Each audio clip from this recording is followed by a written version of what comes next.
राजस्थान जी के नोट्स। देखिए दोस्तों, सबसे पहले हम शाकंभरी के चौहान हैं उनके वंशों के बारे में पढ़ेंगे।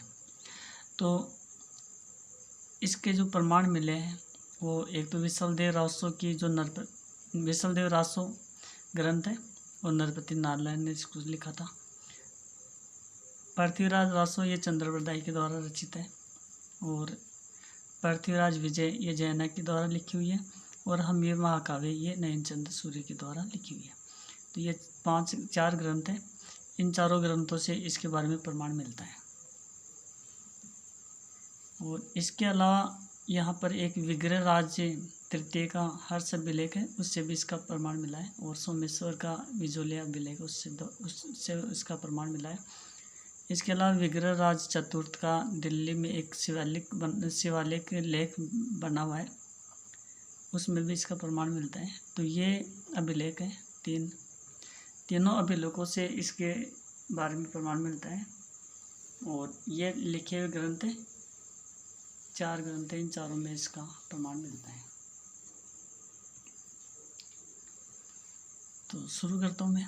सबसे पहले सिंहराज नाम का शासक हुआ था और ये 7वीं से लेकर 10वीं शताब्दी की बात है दोस्तों।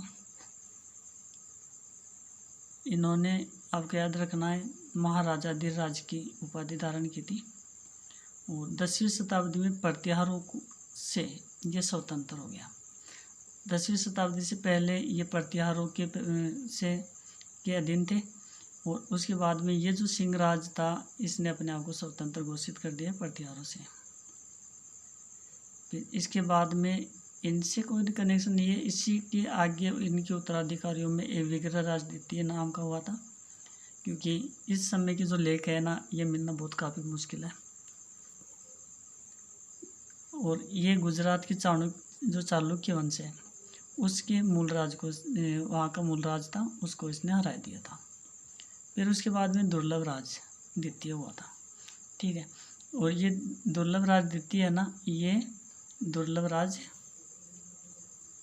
इस दुर्लभ राज द्वितीय का एक पुत्र था जिसका नाम था गोविंदराज, ठीक है। गोविंदराज इसका पुत्र था, गोविंदराज द्वितीय। और इन्होंने क्या किया था, ये वेरीधरट की उपाधि धारण की थी। ये याद रखने की चीज़ है। वेरीधरट की उपाधि किसने धारण की थी? गोविंदराज द्वितीय ने की थी। इसका अर्थ हुआ, इसका मतलब होता है कि शत्रुओं का विनाश करने वाला। क्लियर। इसका एक पुत्र हुआ, ठीक है। इसका एक पुत्र हुआ जिसका नाम था वाकपति राज। दोस्तों, हम शाकंभरी के चौहानों का इतिहास पढ़ रहे हैं। गोविंदराज द्वितीय का पुत्र हुआ वाकपति राज और ये गोविंदराज द्वितीय का पुत्र था। और गुहिल वंश के शासक जिसका नाम था अंबा, उस अंबा को इसने हरा दिया था। ये आपको याद रखना है। गुहिल वंश के शासक अंबा को कौन सा चौहान वंशज था जिसने हराया था? तो वाकपति राज द्वितीय ने हराया था। और ये किसका पुत्र था? गोविंदराज द्वितीय का पुत्र था, इसका बेटा था। क्लियर। अब इसके बाद में आता है वीराराम। दोस्तों, ये वीराराम है ना, इसका वाकपति राज ना, इसका उत्तराधिकारी था। ये कमज़ोर था और कमज़ोर होने के कारण जो परमार का राजा था भोज था, उसने क्या करा, इसको मार दिया। और मारने के बाद में दोस्तों यहाँ पर इस शाकंभरी के जो चौहान था यहाँ पर ये हार जाता है। और हारने के बाद परमारों का यहाँ पर आधिपत्य हो जाता है। ये इसके ऊपर अधिकार कर लेते हैं, ठीक है। अब इसका भाई था, वीराराम का भाई था, वो था चामुंडा राज। इसने क्या करा, इसको गुस्सा आ गया, इसने क्या करा, परमारों को फिर से हरा दिया और हरा करके जो अपना राज्य था ना वो ले लिया, ठीक है। तो ये वीराराम का भाई था चामुंडा राज। इसने जब ये परमार थे, उन परमारों को हरा करके उसने अपना शासन वापस ले लिया।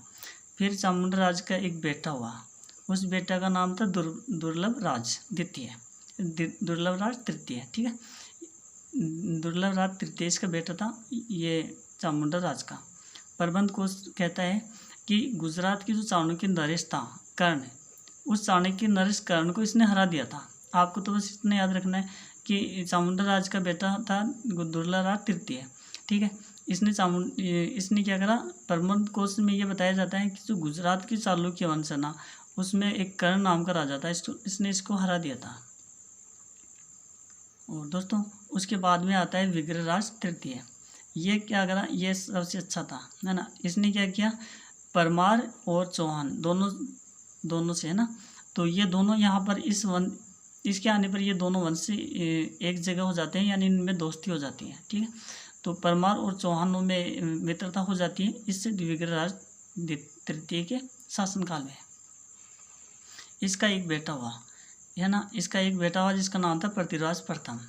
इसका बेटा था पृथ्वीराज प्रथम, है ना, विग्रहराज का बेटा, तृतीय का बेटा पृथ्वीराज प्रथम, ठीक है। ये पृथ्वीराज प्रथम पहले वाला है, इसने त्रायन का युद्ध नहीं लड़ा था।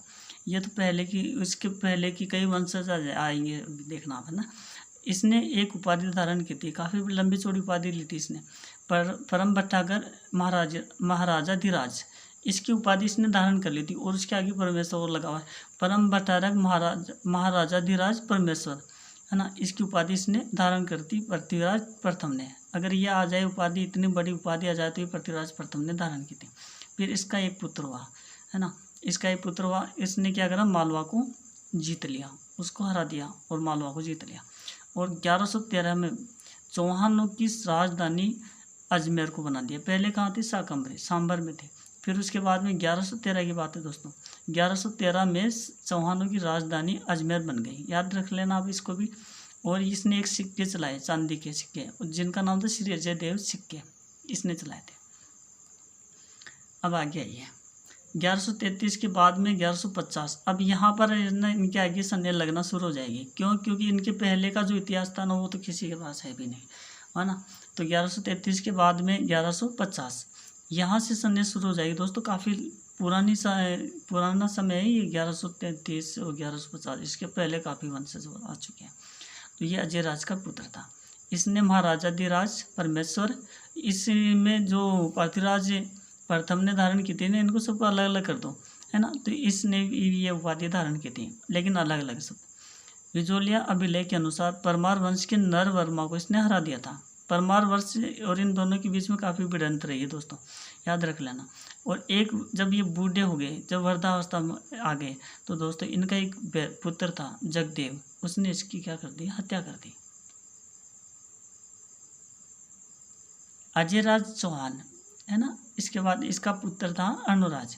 और बिजोलिया अभिलेख ये कहता है कि परमार के वंश का जो नरवर्मा था, इसको इसने हरा दिया था। और वृद्धावस्था में इसके पुत्र जगदेव ने इसकी हत्या कर दी थी। अब दोस्तों जब जगदेव ने इसकी हत्या कर दी थी, तो इसी का एक योग्य पुत्र था, है ना, जिसका नाम था विग्रहराज चतुर्थ। उसने क्या करा, उसको शासन नहीं दिया। इसने क्या करा, उसको तोमर थे जो बिजोलिया शिलालेख के अनुसार, है ना, बिल्ले का मतलब बिजोलिया शिलालेख, तो उसको तोमरों को इसने हरा दिया। और मलेच्छ जो तुर्क थे, उनसे देश की रक्षा की थी। और इसी का नाम विग्रहराज चतुर्थ का नाम था विशलदेव, इस नाम से ये प्रसिद्ध हो गया।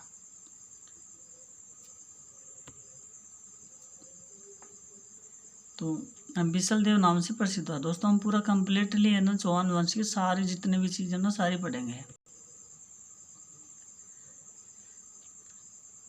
इसका पुत्र हुआ अपरंगागे, है ना, अपरंगागे, कितना अजीब सा नाम, याद ही नहीं हो रहा ना। तो इसका पुत्र था अपरगांगे, है ना। और इसका एक भाई था, विग्रहराज के भाई जगदेव के पुत्र, है ना, पृथ्वीराज द्वितीय ने। उसने क्या करा, इसको है ना मार दिया। किसको, अपरगांगे को। विग्रहराज का भाई था जगदेव, यानी इसका भाई, यानी इसका चाचा हो गया, इसके चाचा का बेटा, यानी इसका भाई कौन था, पृथ्वीराज द्वितीय के पुत्र, इसका भाई था जगदेव, है ना। विग्रहराज चतुर्थ का बेटा का भाई था जगदेव, और उस जगदेव का बेटा था पृथ्वीराज द्वितीय, समझाया क्या। यानी विग्रहराज चतुर्थ का भाई था जगदेव, और जगदेव का पुत्र था पृथ्वीराज द्वितीय। उसने क्या करा, इस अपरगांगे को हरा दिया और खुद शासक बन गया। देख लो, ये आ गया इधर, पृथ्वीराज द्वितीय, है ना। अब उसके बाद में क्या हुआ, इसने तुर्कों से सुरक्षा के लिए हास्य दुर्ग था, उसके ऊपर कब्जा कर लिया, और उसके मामा को वहाँ पर बैठा दे, किलान को। फिर इसका जो पृथ्वीराज द्वितीय था, उसका चाचा है ना, ये इसका चाचा था, इसके बेटा हुआ ही नहीं ये जो पृथ्वीराज चतुर्थ द्वितीय था ना, इसका मतलब पुत्रहीन था। तो इसका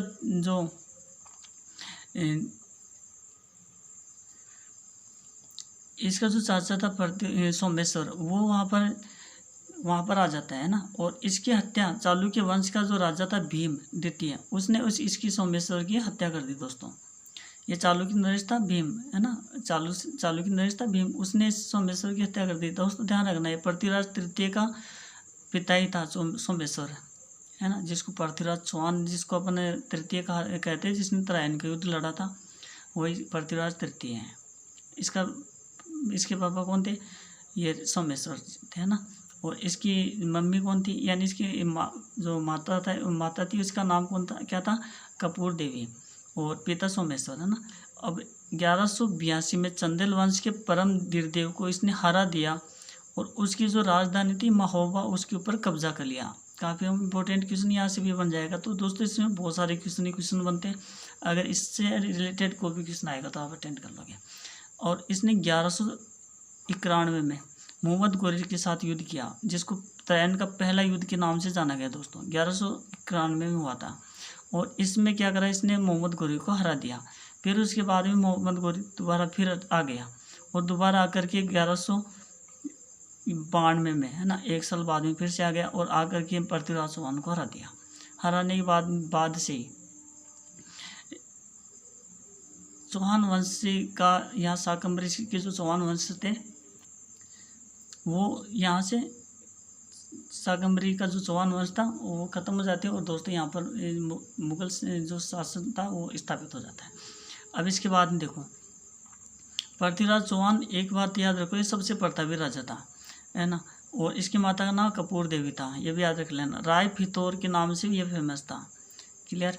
अब इसका जो एक मंत्री था दोस्तों, ये छोटा था, और इसकी उम्र इतनी नहीं थी कि शासन कर ले। 12 साल का था, 12 साल का था तो शासन नहीं कर सकता ना। तो उसकी माँ ने क्या करा, मंत्री कैम्बास को वहाँ का शासन संभाल दिया। तो कैम्बास ने उसके शासन को संभाला। जब बड़ा हो गया तो फिर उसको शासन वापस दे दिया दोस्तों पृथ्वीराज तृतीय को।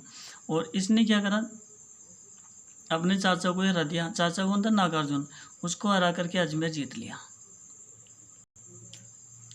अब दोस्तों पृथ्वीराज चौहान ने तराइन के युद्ध में हार जाता है, तो उसका बेटा है ना गोविंदराज, उसका बेटा था, वो रणथंभौर में चला जाता है, और वहाँ जाकर के चौहान वंश की स्थापना कर लेता है। तो रणथंभौर की जो चौहान वंश है वो कहीं न कहीं पर इससे शाकंभरी के चौहानों से रिलेटेड है। और इसका जैन सिंह है ना, इसका उत्तराधिकार था किसका? गोविंदराज का, और जिसने नसीरुद्दीन को हरा दिया था। तो दोस्तों अपने शाकंभरी के जो वंश थे, चौहान वंश, उसका जो इतिहास था उसी के बारे में पढ़ रहे थे। तो उसका जो इतिहास है ना, वो कम्प्लीटली इतिहास है। और मैंने कोशिश की इसके में सारे जितने क्वेश्चन बन सकते हैं वो सारे क्वेश्चन आप इसको बता दूं। और दोस्तों इसमें सबसे ज़्यादा इम्पोर्टेंट टॉपिक बनता है तो पृथ्वीराज तृतीय का बनता है। बाकी इतना माइनर अगर कोई स्टडी करता है तो अगर एग्ज़ाम में क्वेश्चन आता है तो वो आराम से अटेंड कर लेगा।